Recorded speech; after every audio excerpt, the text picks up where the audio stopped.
Hey guys, Hecons here with another World of Warcraft video. It is Monday, March 18th, 2019. Welcome back to the weekly series where we loot and talk about a few mailboxes, discuss WoW gold making, and answer any questions that you guys had for me from last week's video. Should be a short one today. I did check my mail earlier and saw that there were only a little over 2 pages worth of auctions on this banker, so let's get right into it. So here's the first page. Only 121 mail today. Now this is actually sales from the past week, so definitely on the low end, but we did have some pretty high quality sales, so I ended up with around 281k on the first page. And we have 121 total, which is around 2.5 pages, so. Right off I can see some really nice sales on the 340 gear.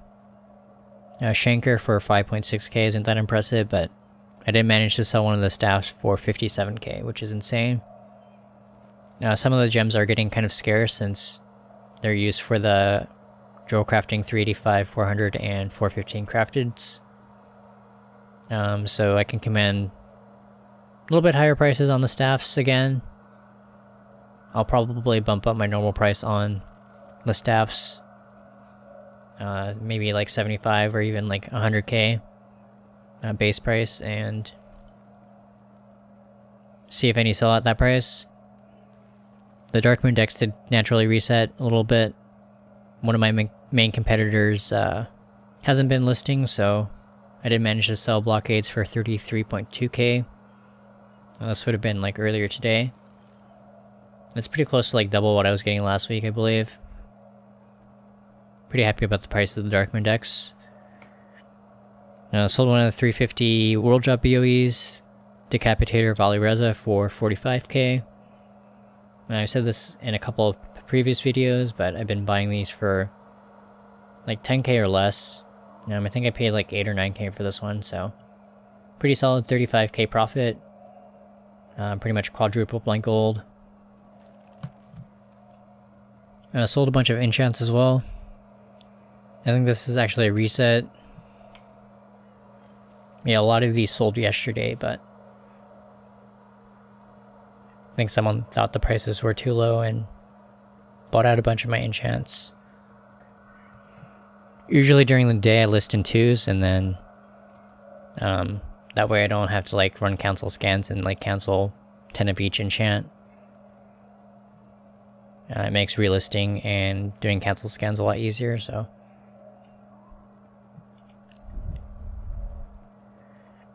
Pretty solid prices on the haste enchants.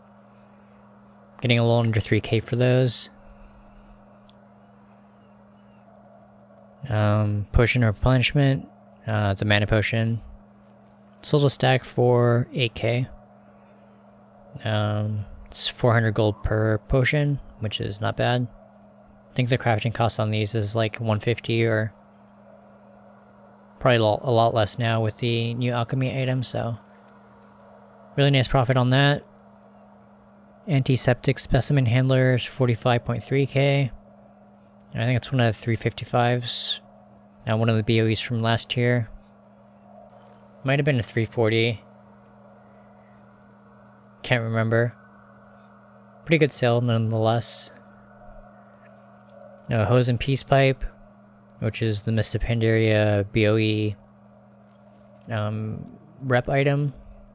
Managed to sell one of those for 25k. Pretty awesome sale. And then a couple of flask sales as well as food sales.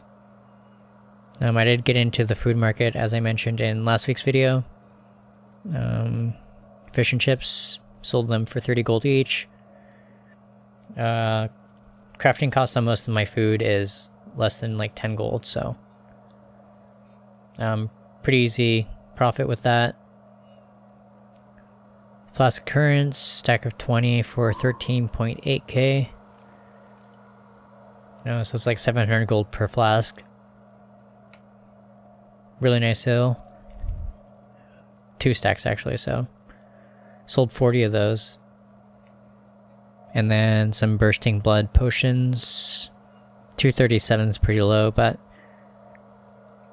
still profitable, so Happy with these sales. And then I did sell a couple more Dark Moon decks. It looks like this would have been Saturday, I think. Either Friday, like late Friday or early Saturday. Fathoms for 30.7k. Blockades for 33.2.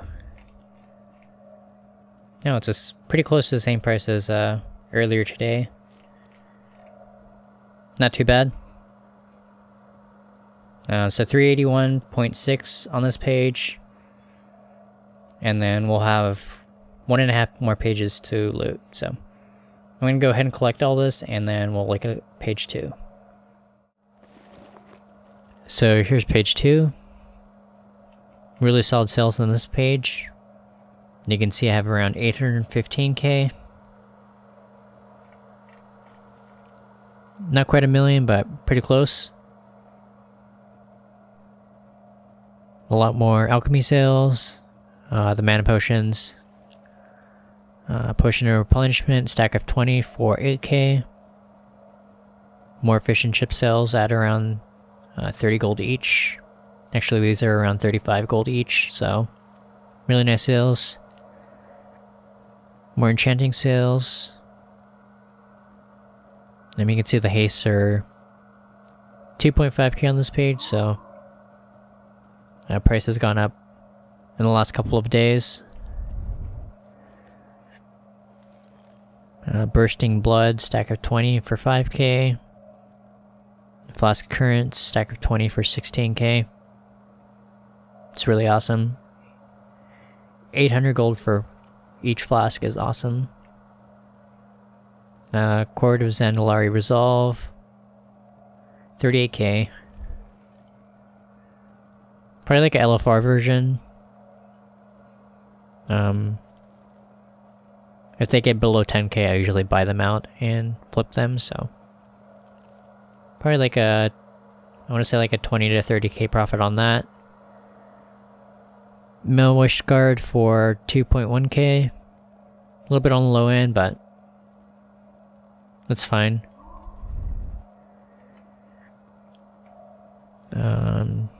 Deadly Navs for 920. It's actually pretty low as well, but still profitable. Especially with the new enchanting tool. Crafting cost on these is going to go down substantially since we're getting Veiled Crystals for a lot cheaper. And then we're also getting a lot more enchants for each disenchant, so okay with these prices. Emilton Shot Thrower. Sold one of those for 95k. Can you guys guess how much I paid for this one? Actually, I ended up picking up 2 that were mispriced. I got this Emilton Shot Thrower for 1.2k. Pretty insane profit. 1.2k into 95. Not quite a WoW token, but pretty close.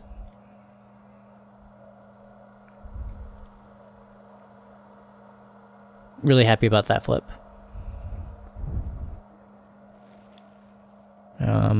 More stacks of Flask of Currents at 16k.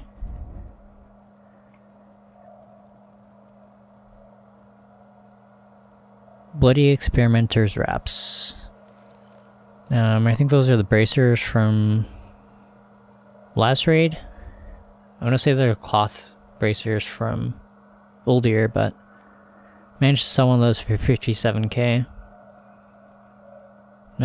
Pretty sure it was a 355. Don't remember how much I paid for it, but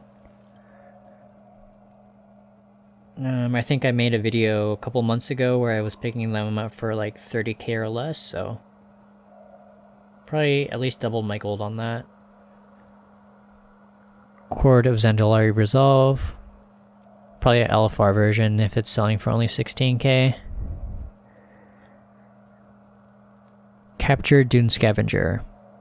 One of the mounts, 160, or 158. Pretty low. Usually can get at least 250 for these, but I think I ended up undercutting someone, and yeah, did sell that mount, but on the low end. I did pay, I think, under 100k for this one. I did pick up like 4 or 5 for under 100k. Either people are transferring with a bunch of these mounts and dumping them on my auction house for really low, or they're farmers on my realm that just want to do like a quick sale and throw them up for like 100k. So I usually have my eyes open for cheap mounts like that, just to invest in them and then flip them at a profit. Bygone Bee Almanac. Is that the agility trinket? Managed to sell one of those for 95k. Cairn Blade of the Wolves. That's the strength two-hander. 350 World Drop BOE. 38k. Paid under 10k for it, so nice 28k profit. Extra light emitting cord. 23.7. I'm not sure how much I paid for this one. And Agua's Band of Augury. 142k after the auction house cut. No way I paid anywhere near that for that BOE. Probably paid like 20 or 30k for it. It's a nice, at least 110k profit on that one. Enough to pay for a WoW token. Oh, and I did sell some feasts. Only 5 though. I think when I leveled my cooking on my alts, I ended up cooking like 300 of these, so selling 5 out of the 300 is not that great, but happy to get one sale. I got 11.5k for a stack of 5, so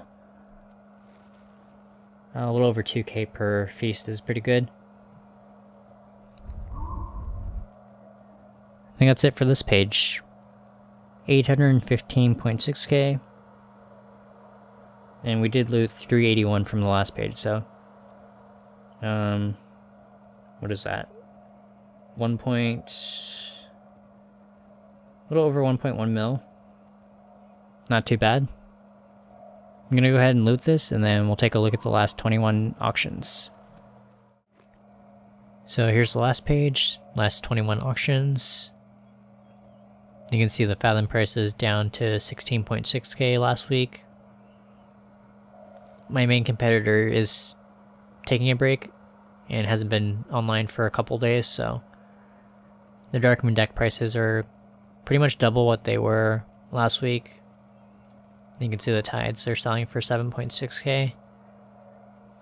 And they're around 15, I think a little under 15 right now, so. And you saw the Fathoms at like 30 something, so pretty much double for the Darkmoon decks. Pact of Haste, 2.1k on this page.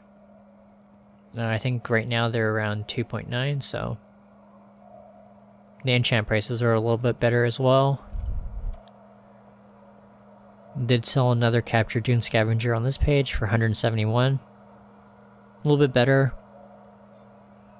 And then Abyssal Fragment, 11.4k. Happy selling these for anything around 10k.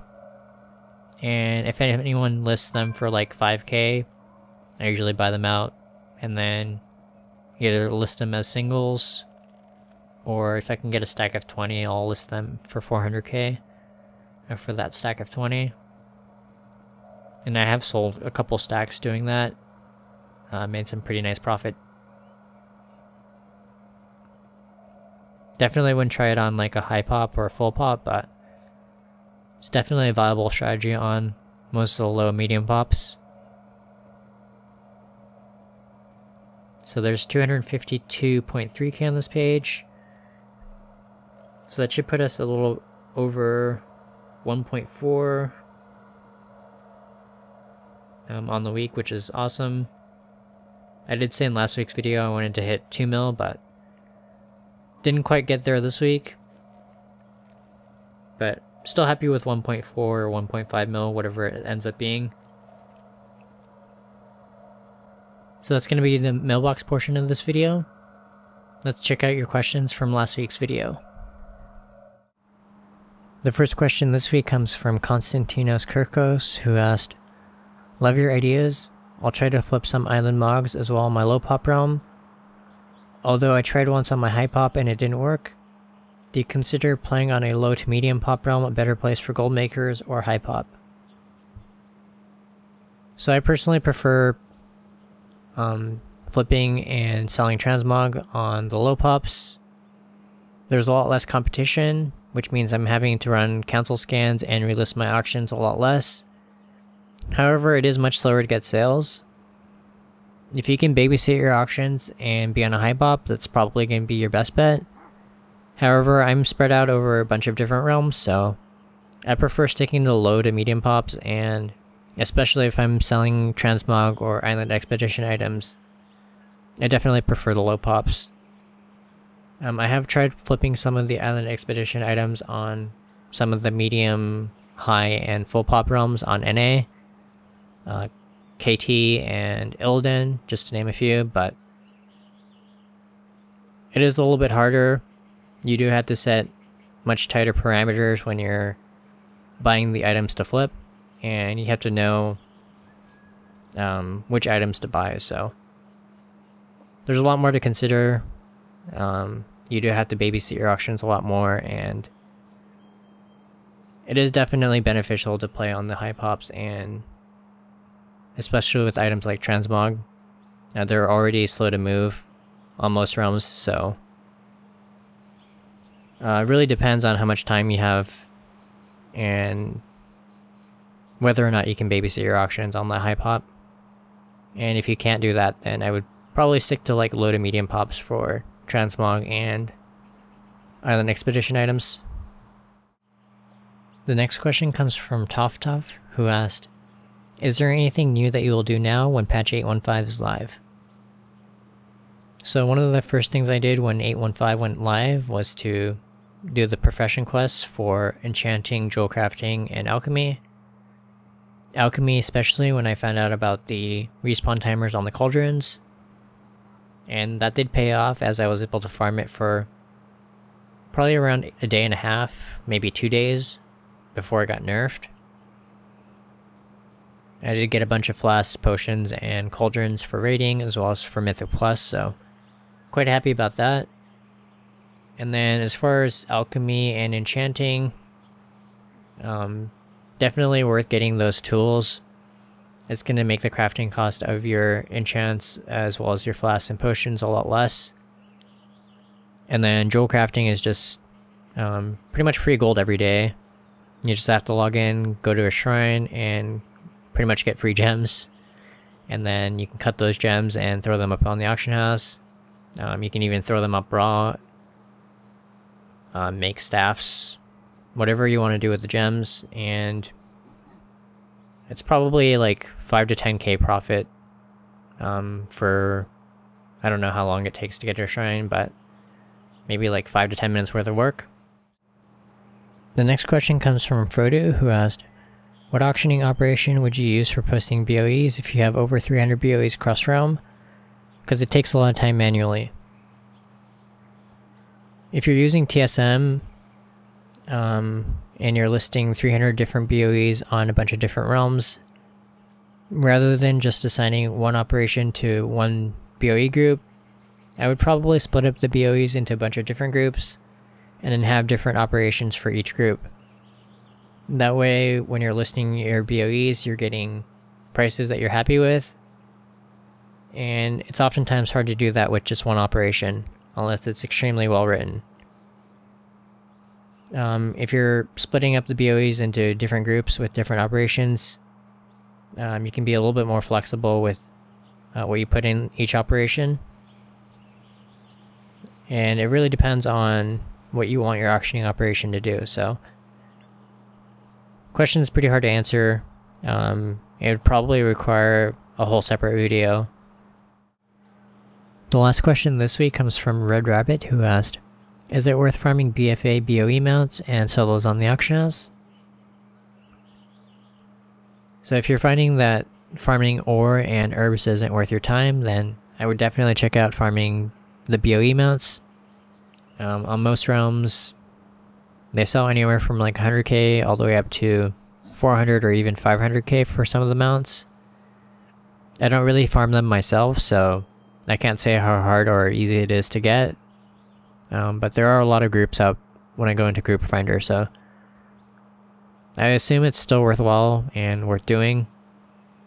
If you even get one mount, you can probably pay for your WoW token for that month, so if you're having problems making gold other ways, then I would definitely look into BFA BOE mounts. That's going to be it for questions from last week. Remember that if you have any questions about this video or anything related to gold making, you can leave them in the comments of this video, and they may get answered and featured in next week's video.